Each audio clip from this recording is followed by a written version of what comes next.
aujourd'hui, je suis dans une très belle boutique éco-responsable qui est située à Maison-Alfort, qui s'appelle Peau d'Âne.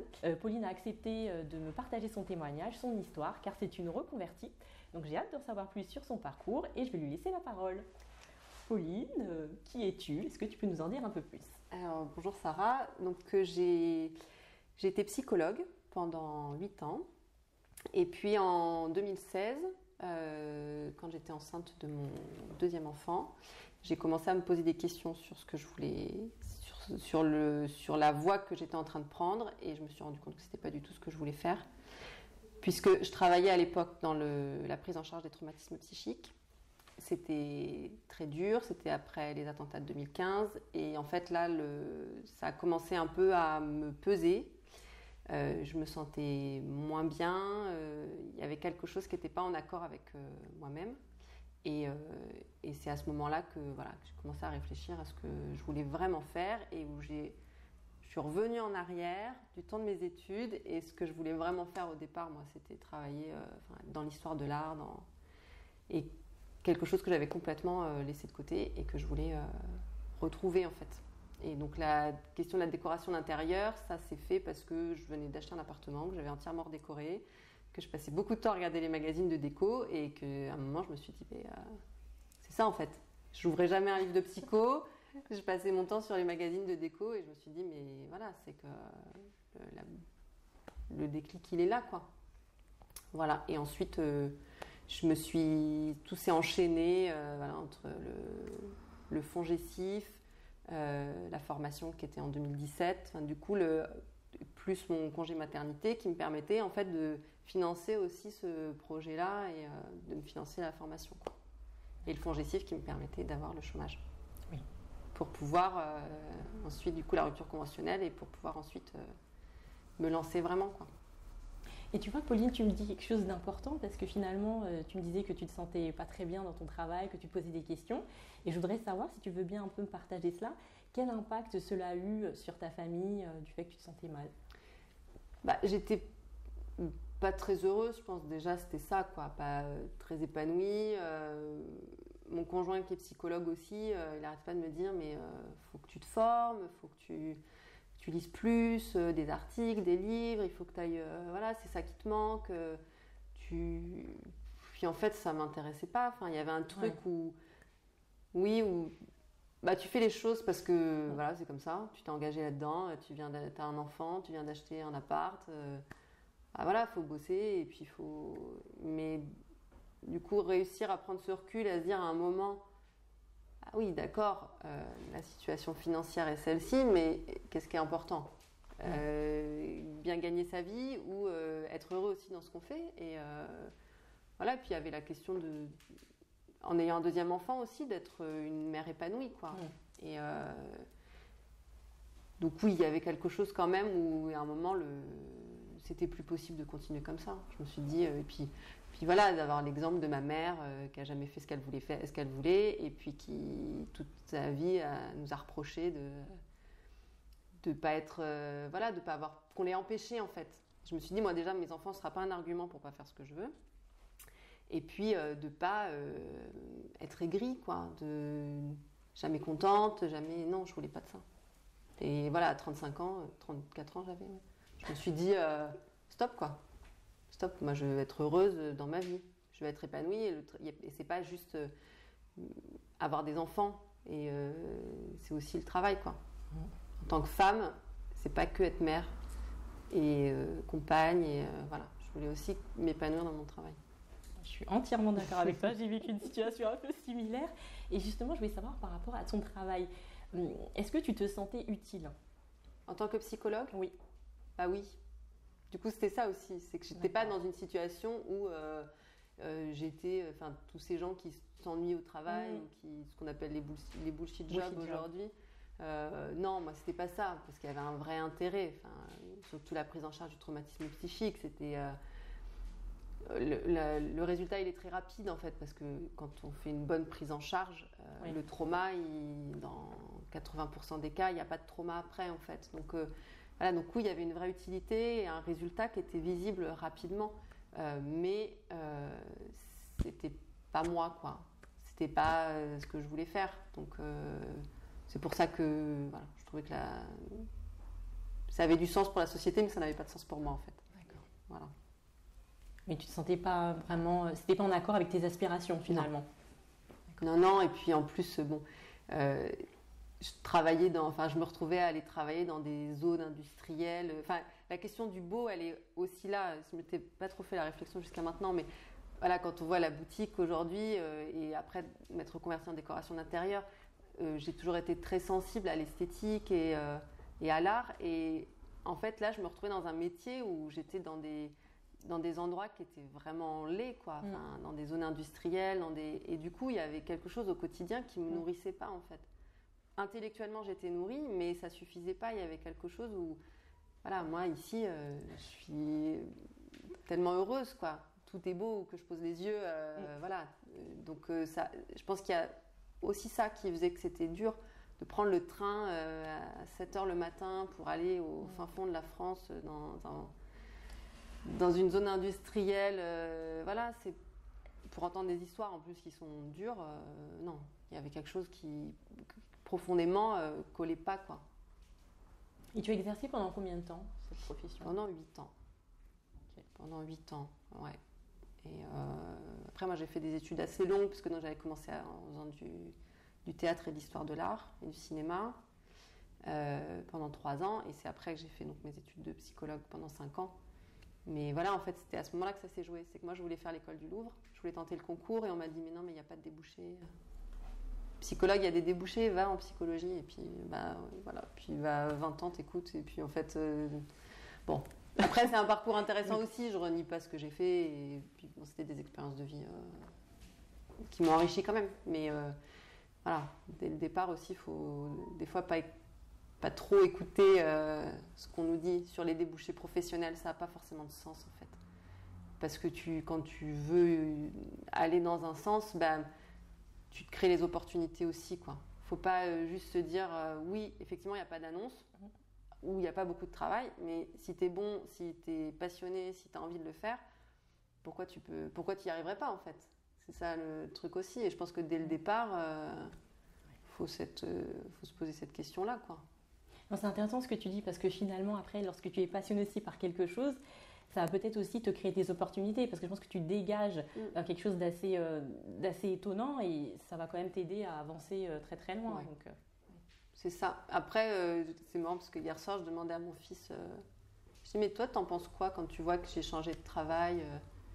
Alors au départ, il me dit, je me dis que psychologue, c'était pour papa, mais pas pour toi, donc voilà, t'as changé.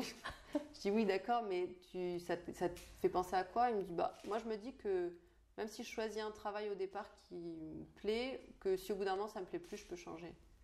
Et je me suis dit que c'était aussi peut-être une génération qui arrive qui va pas se figer sur un modèle, voilà, tu fais tes études, tu as ton boulot, tu t'achètes ta maison, tu te maries, tu fais tout dans l'ordre, quoi. Et que lui, ça lui inspire autre chose. Et je trouve que c'est bien, dès le départ, là, de ne pas partir dans quelque chose de figé, il faut que je trouve ma voie. Et ce qu'on demande un peu trop aux ados aujourd'hui, quoi.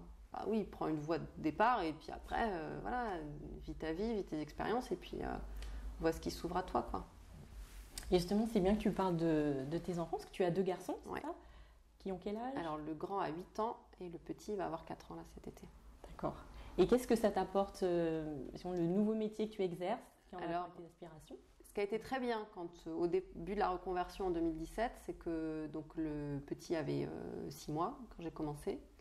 Et ça m'a permis en fait pendant 3 ans d'avoir du temps pour eux. C'est-à-dire que je pouvais les emmener le matin, aller les chercher le soir. Je ne travaillais pas le mercredi après-midi. Vraiment, je me suis dégagée du temps pour eux.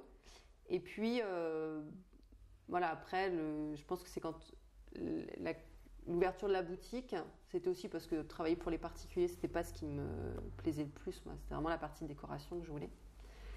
Et du coup, je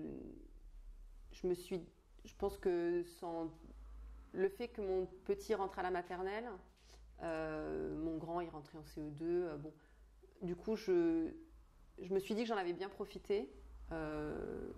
Et que c'est bon, je pouvais aussi lâcher un peu, surtout que mon conjoint avait vraiment le sentiment de pas beaucoup s'en occuper. parce qu'il rentre tard le soir, parce que mine de rien, il y a cette question-là aussi, hein, c'est que c'est lui qui, financièrement, il assure beaucoup. Donc il faut aussi quand même avoir un partenaire de vie qui est prêt à assumer ça, quoi. Et donc, voilà, là, ça, d'un coup, oui, lui, il se retrouve le samedi avec les enfants. Et puis, il apprend à créer une autre relation avec eux. Donc, c'est vraiment une dynamique familiale qui est aussi intéressante, quoi. C'est que les rôles se rejouent, se redistribuent. Et, donc, voilà, moi, je me suis beaucoup occupée d'eux. J'ai eu peur quand j'ai commencé la boutique, je me suis dit, je ne vais plus les voir le samedi. J'aurai que le dimanche avec eux. Alors après, comme je suis fermée le lundi, je vais les chercher à l'école à 16h. Mais voilà, la question c'était est-ce qu'ils vont pas trop me manquer, sachant que le soir je rentre tard, au moment du dîner, je les vois pas beaucoup. Et du coup, ces moments-là qui sont peut-être moins longs, j'essaie en tout cas qu'ils soient plus de qualité aussi. Du coup, voilà, je m'occupe vraiment d'eux. Et donc voilà, faut retrouver quelque chose. Faut sortir du schéma qu'on a connu en fait. La reconversion, elle implique ça. Le schéma familial qu'on a mis en place, il n'est plus le même sur plein de plans. Donc il faut se réinventer beaucoup. Et c'est intéressant parce que finalement, tu t'es réadapté par rapport à ton rythme de vie. Et finalement, tu essayes de passer des moments de qualité avec tes enfants. Et je pense qu'ils sont très heureux comme ça. J'espère. En tout cas, oui, ça change ça. Et puis d'être... aussi du coup d'être moins rigide avec eux parce que là il n'y a pas beaucoup de temps, donc je ne vais pas passer mon dimanche à leur dire fais pas ci, fais pas ça, d'être plus souple, de les laisser grandir aussi. Voilà, et de dire que pour eux aussi c'est autre chose, hein, je me suis beaucoup occupée d'eux, ils ont eu l'habitude de m'avoir beaucoup à la maison. Et que maintenant, voilà, faut aussi que je laisse la place à leur père de s'occuper d'eux. Et ça, c'est tout un apprentissage. C'est pas tous les gens faciles, ça. De dire que voilà, il sait faire. Il sait s'occuper d'eux, que c'est pas parce que je suis pas là qu'ils vont être couchés à 22h. Voilà. Et donc ça aussi, c'est vraiment en tant que femme et mère de se reconvertir, c'est aussi réfléchir à cette question-là de quelle place on a dans la famille et laisser cette place, quoi. En tout cas, faire un pas de côté, quoi, et que c'est plus possible de rester dans le même schéma. Tu es obligée un petit peu de déléguer davantage de choses, j'imagine.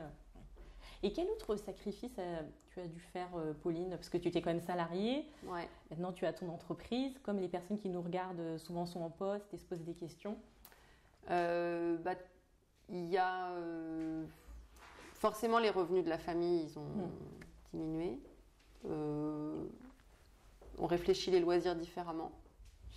Voilà. Après, quand j'étais au chômage, quand je bénéficiais de Pôle emploi, en fait, on se rend compte qu'il y a plein de choses qui sont gratuites pour les demandeurs d'emploi. Donc c'est vrai que ça a permis de maintenir quand même une vie culturelle, tout ça qui était... donc il y a ça aussi, voilà, quand les revenus diminuent, c'est où est-ce qu'on met les priorités. Donc les vacances, nous on part pas loin, on part en France, on ne fait pas de grands voyages. Voilà, donc ça c'est des choix. Après, c'est savoir sur quoi on est prêt à renier, quoi. Après, nous on n'est pas dans des modes de vie, on n'a jamais été dans des modes de vie. On a eu toujours de l'argent en abondance et voilà, on n'a jamais été dans des situations comme ça. Donc voilà, finalement les sacrifices ils sont pas très importants. Enfin, en tout cas, on les a pas ressentis de cette manière-là. Après, des fois, il y a des frustrations sur un truc qu'on voudrait acheter, ou que ce soit un truc de déco ou un vêtement, où on sait que parfois c'est pas possible, mais tu passes un peu outre. Et je pense que la priorité, c'est surtout d'être heureux et de s'épanouir.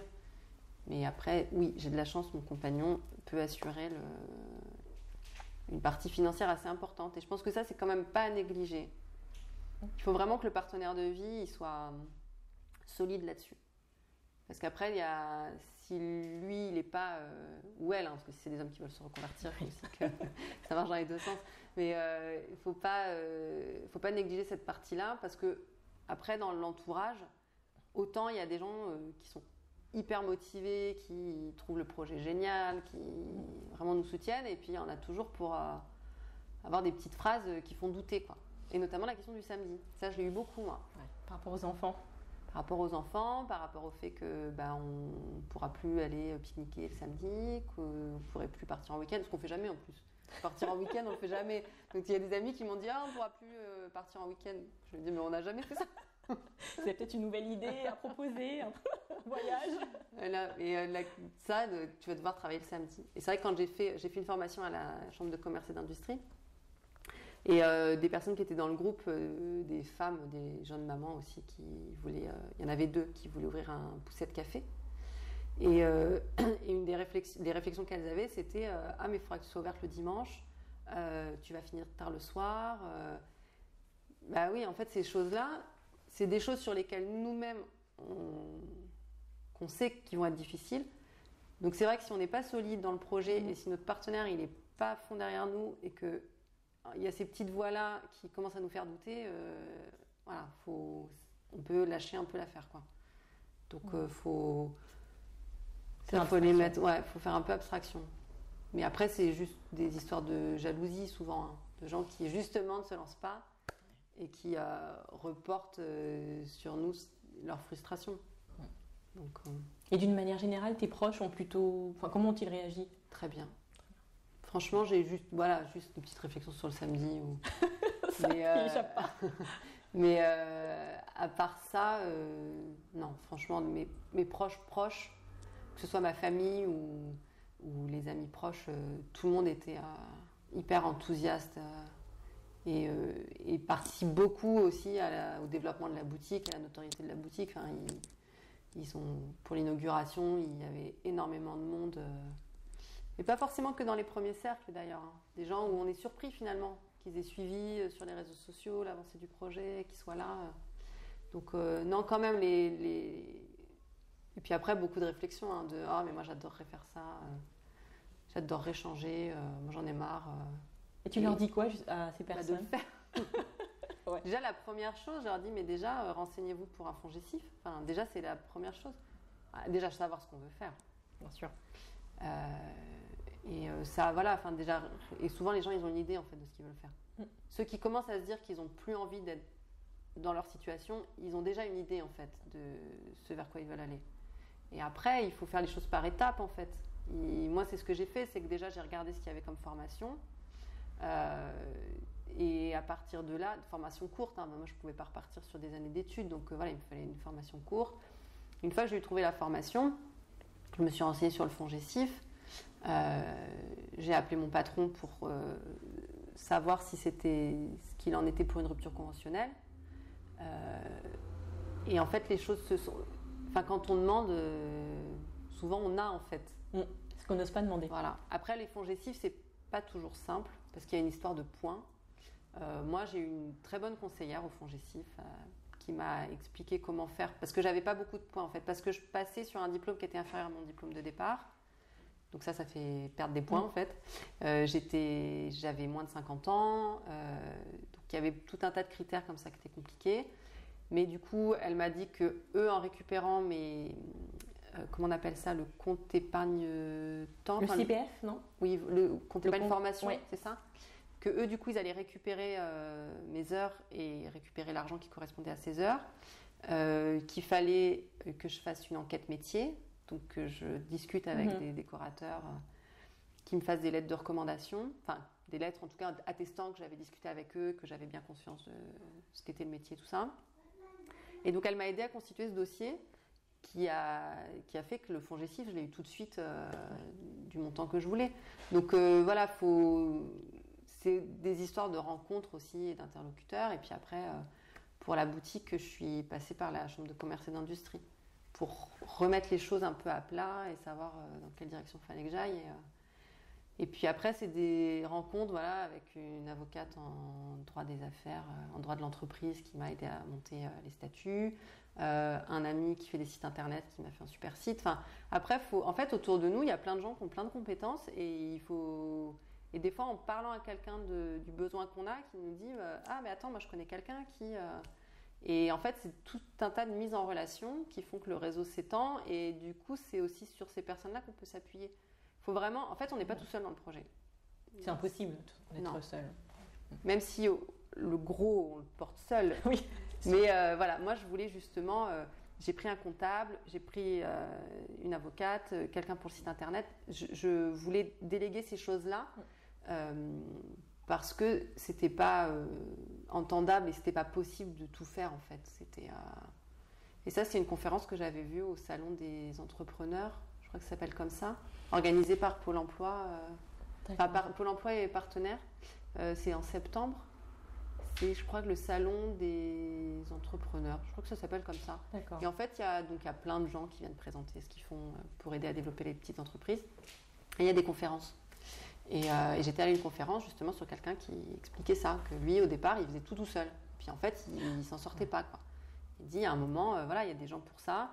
Il faut juste que ce soit budgétisé, hein, parce que voilà, on les paye, hein, les comptables et tout. Mais en fait, je suis tranquille là-dessus. Et quand arrive la période du bilan, ben voilà, je sais qu'il y a quelqu'un qui s'en occupe et moi j'ai juste à signer les papiers. Oui, tu es sereine. Voilà, donc faut vraiment, en fait, plus on parle de notre projet autour de nous et plus on va trouver les acteurs qui vont nous aider aussi à appuyer ce projet-là. Oui, faire des rencontres qui vont nous aider. Et sans le réseau, en fait, on se développe pas et enfin, ça solidifie la base en fait. Vraiment, il y a ça. Et j'ai une question, Pauline, aussi, une dernière. Effectivement, parce que tu as ouvert ta boutique juste avant, je crois, la crise sanitaire. Donc, comment as-tu fait? Ouais, j'ai ouvert 3 semaines avant. Donc, ça a été un peu la douche froide. Et en même temps, voilà, les choses étaient comme ça. Il y a eu plein d'aides de l'État. Ça a permis de tenir. Mon conjoint, il a quand même gardé son activité de psychologue qui faisait des entretiens par téléphone, ce qui a permis de maintenir le revenu. Et voilà, après, et puis la réouverture s'est très très bien passée. Les clients étaient vraiment au rendez-vous et donc la reprise est très bonne et voilà. Je me suis pas angoissée plus que ça parce que de toute façon, il n'y avait rien à faire. J'avais pas de prise dessus. J'ai bénéficié des différentes aides. J'ai fait le report du prêt d'entreprise. Et puis l'un dans l'autre, voilà, là, le redémarrage est serein et positif. Donc, voilà. Et peut-être que les clients, comme ils étaient confinés, ils ont eu le temps de réfléchir à leur décoration. C'est ça. Donc ils sont venus avec grande impatience. Il y a ça et puis le commerce de proximité. Les gens se sont rendus compte de l'importance aussi de garder ces commerces de proximité. Donc ça joue beaucoup ça. Oui, donc ça va plutôt te servir finalement. J'espère. Est-ce que tu as un dernier conseil à donner aux personnes qui n'osent pas se lancer? Faut oser franchement. Faut le faire et faut pas tête baissée. Faut pas tout lâcher. Et faut déjà être sûr qu'on a... Enfin, si on est dans une situation avec mari, femme ou enfant, déjà être sûr que l'autre nous soutient. Parce que si l'autre n'est pas derrière, ça peut pas tenir. Ça va générer des conflits, ça va... Et en fait, ce qui au départ doit être une belle aventure va se transformer en cauchemar. Donc la première chose, c'est déjà d'être sûr que son partenaire nous soutienne. Et après, les soutiens, les premiers cercles, deuxième cercle, troisième cercle, ils vont suivre. Mais déjà être sûr de ça. On ne se lance pas tout seul là-dedans. C'est une aventure familiale en fait aussi. Je confirme. Merci beaucoup, Pauline. Merci à toi. Pour tous ceux qui nous regardent, n'hésitez pas à venir à Maison Alfort. C'est une très belle boutique et je suis persuadée que vous trouverez votre bonheur. À bientôt.